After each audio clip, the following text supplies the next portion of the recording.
Hi plus one മക്കളെ, നിങ്ങൾ തംബ്നെയിലിൽ കണ്ട ചോദ്യം നിങ്ങൾക്ക് പ്ലസ് വണ്ണിൽ പണി കിട്ടാൻ പോകുന്ന സബ്ജക്റ്റ് ഏത് എന്നുള്ളതിന് നിങ്ങളുടെ ഓരോരുത്തരുടെ മനസ്സിലും ഓരോരോ ഉത്തരങ്ങളാണ് കടന്നു പോയെന്ന് നിങ്ങൾക്ക് കൃത്യമായിട്ട് അറിയാം. അതൊന്ന് കമൻറ്റ് ചെയ്താൽ കൃത്യമായി നിങ്ങൾക്ക് മനസ്സിലാവും. ചില കുട്ടികൾക്ക് അത് ഫിസിക്സ് ആയിരിക്കും, ചില കുട്ടികൾക്ക് അത് കെമിസ്ട്രി ആയിരിക്കും, ചില കുട്ടികൾക്ക് അത് ഇംഗ്ലീഷ് ആയിരിക്കും. ഏതാണെന്ന് നമുക്കൊന്ന് സയൻറ്റിഫിക് ആയി നോക്കാം. ഒരു 50 പേരടങ്ങുന്ന ഒരു ക്ലാസ്സിലെ ഏറ്റവും മികച്ച രീതിയിൽ പഠനം മുന്നോട്ട് കൊണ്ടുപോകുന്ന ഒരു സയൻസ് ക്ലാസ്സിൻ്റെ എക്സാമ്പിളായിട്ട് ഞാൻ പറയാം. അപ്പോൾ ആ ക്ലാസ്സിൽ പഠിക്കുന്ന 4 കുട്ടികളുടെ +1 റിസൾട്ടിൻ്റെ സ്ക്രീൻഷോട്ട് ഞാൻ ഇവിടെ ഇൻക്ലൂഡ് ചെയ്തിട്ടുണ്ട്. നിങ്ങൾക്ക് നോക്കാം. അപ്പോൾ ഇവിടെ നോക്കുക, പേരും കാര്യങ്ങളൊക്കെ ഞാൻ തൽക്കാലം ഹൈഡ് ചെയ്തിട്ടുണ്ട്, സെൻസിറ്റീവാണ്. അപ്പോൾ അതുകൊണ്ട് ഞാൻ ഒഴിവാക്കിയിട്ടുണ്ട്.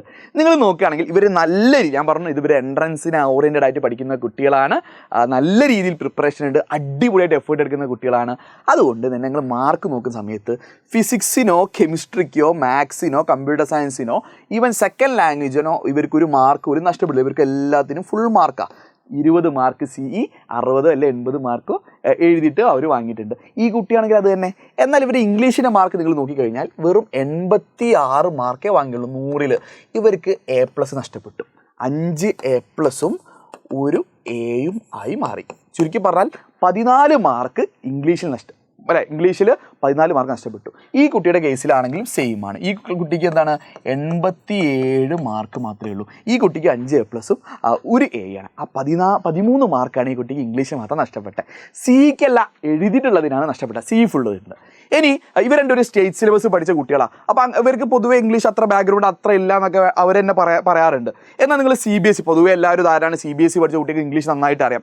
2 പേർ ആ സെയിം ക്ലാസ് പഠിച്ച നന്നായി പഠിക്കുന്ന CBSE ക്ലാസ് പഠിച്ച 2 കുട്ടികളുടെ മാർക്ക് ലിസ്റ്റ് കൂടി നിങ്ങൾ നോക്കുക. അവരിപ്പം പഠിക്കുന്ന സ്റ്റേറ്റ് സിലബസാണ്, അവരുടെ ക്ലാസ്സിലാണ് പഠിക്കുന്നത്. നോക്കൂ, അപ്പോൾ അവർക്ക് നേരത്തെ പറഞ്ഞാൽ നന്നായി പഠിക്കുന്നതുകൊണ്ട് physics chemistry maths and second language അവർക്ക് എന്ത് ചെയ്യുന്നുണ്ട്, ഫുൾ മാർക്ക് കിട്ടിയിട്ടുണ്ട്. ഇയാൾക്കും കിട്ടിയിട്ടുണ്ട്. കണ്ടോ, ഫുൾ മാർക്ക്, ഒരു പ്രശ്നവുമില്ല.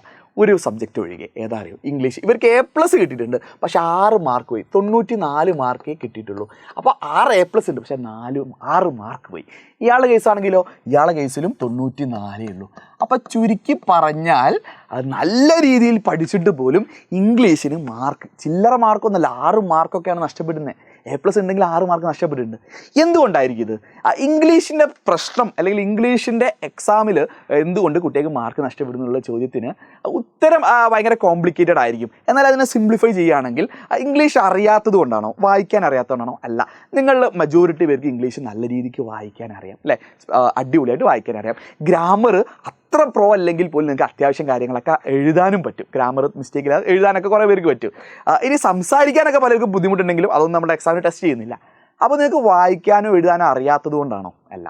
എക്സാം ഹോളിൽ നിങ്ങൾക്കറിയാം കൃത്യമായൊരു സമയം തരും, കൃത്യമായൊരു ചോദ്യങ്ങൾ തരും. അതിൻ്റെ അകത്ത് എക്സാമിനർ ആഗ്രഹിക്കുന്ന അല്ലെ എക്സാമിനർ ഉദ്ദേശിക്കുന്ന രീതിയിൽ ഉത്തരത്തെ എഴുതി പിടിപ്പിക്കാനുള്ള ആ ഒരു സ്കില്ല് നിങ്ങൾക്ക് ലാക്ക് ചെയ്യുന്നതുകൊണ്ടാണ്.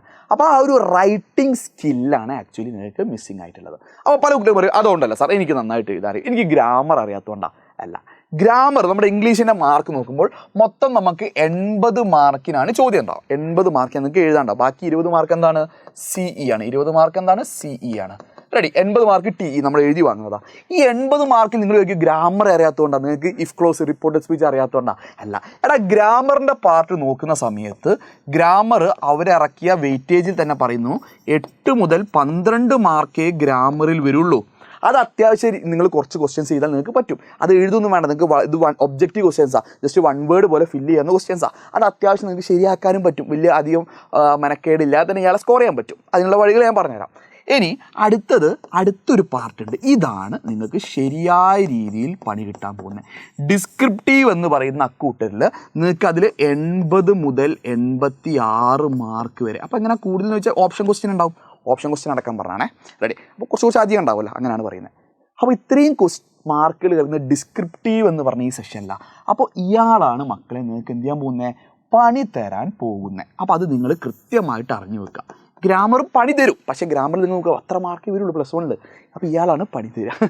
അപ്പോൾ ഇതിൻ്റെ എന്താ പ്രശ്നം എന്ന് വെച്ചാൽ ഇതിലെന്തൊക്കെ വരും, ഇതിലാണ് നിങ്ങളുടെ ആ പോയംസിൻ്റെ സമ്മറി വരിക, അല്ലെങ്കിൽ മറ്റ് കാര്യങ്ങൾ പല ഫോർമാറ്റുകൾ, ലെറ്റർ, ഇമെയിൽ, ഈ നോട്ടീസ്, അങ്ങനത്തെ കാര്യങ്ങളൊക്കെ ഇതിലാണ് വരുന്നത്. അത് എഴുതി ഫലിപ്പിക്കാൻ കുട്ടികൾക്ക് അറിയില്ല, അല്ലെങ്കിൽ കൃത്യമായിട്ട് എങ്ങനെ എഴുതുന്ന അറിയില്ല. അതാണ് പ്രധാന പ്രശ്നം. അപ്പോൾ ഇത് സോൾവ് ചെയ്യാൻ നമ്മൾ ഇതിനൊരു സൊല്യൂഷൻ. അപ്പോൾ പ്രശ്നമൊക്കെ ഇതാണ്, ഇതിങ്ങനെ വെറുതെ പറഞ്ഞുകൊണ്ട് നിന്നിട്ട് കാര്യമില്ല. സോൾവ് ചെയ്യാൻ എന്തൊക്കെ ചെയ്യാൻ പറ്റും? എഡ്യൂബോട്ട് നിങ്ങൾക്ക് ഇതേപോലെ നിങ്ങൾ ആലോചിച്ച് നോക്കുകയാണെങ്കിൽ ഓർഗാനിക് കെമിസ്ട്രിയുടെ സീരീസ് വന്നു. അതേപോലെ ഇംഗ്ലീഷിൻ്റെ ഒരു സീരീസ് നമ്മൾ ലോഞ്ച് ചെയ്യണം മക്കളെ. ഇംഗ്ലീഷ് നിങ്ങൾ വിന്ന് ചെയ്യണം, ഇംഗ്ലീഷിൽ നിങ്ങൾ ജയിക്കണം. അത് നിങ്ങളുടെ ആഗ്രഹങ്ങൾ ഏതാണ് നിങ്ങൾ സെറ്റ് ചെയ്യുക. ഫുൾ മാർക്കാണെങ്കിൽ ഫുൾ മാർക്ക്, A+ ആണ് A+, ഇനി ജസ്റ്റ് പാസ്സാവണം. അത് ഞങ്ങൾ അത്ര പ്രൊമോട്ട് ചെയ്യില്ല, നല്ല മാർക്ക് വാങ്ങണം തന്നെ പറയാം. എന്താണെങ്കിലും നിങ്ങൾ ആഗ്രഹം ഇംഗ്ലീഷിൽ നിങ്ങൾ വിൻ ചെയ്യണം, നിങ്ങളുടെ എയിമാണ് അത് വിൻ ചെയ്യണം. അതുകൊണ്ട് രണ്ടും കമ്പൈൻ ചെയ്തിട്ട് വിൻഗ്ലീഷ് എന്ന് പറഞ്ഞൊരു പേരിട്ട ഒരു സീരീസ് സ്റ്റാർട്ട് ചെയ്യാൻ പോവാണ്. വിൻഗ്ലീഷ് പേര് സജസ്റ്റ് ചെയ്തത് ഷാമിൽ സാറാണ്, എഡ്യൂബോട്ടിൻ്റെ പേരിടൽ വിദഗ്ധൻ ഷാമിൽ സാറാണ്.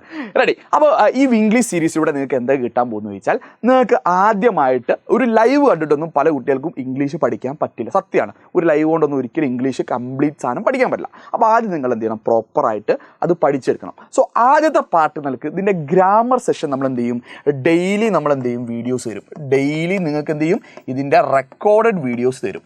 സോ റെക്കോർഡഡ് വീഡിയോസ് വിംഗ്ലീഷ് എന്ന് പറഞ്ഞ സീരീസ് നിങ്ങൾക്ക് തരും. അതിൽ ഗ്രാമർ ഉണ്ടാവും, ആ പോയംസിൻ്റെ സമ്മറി ഉണ്ടാവും.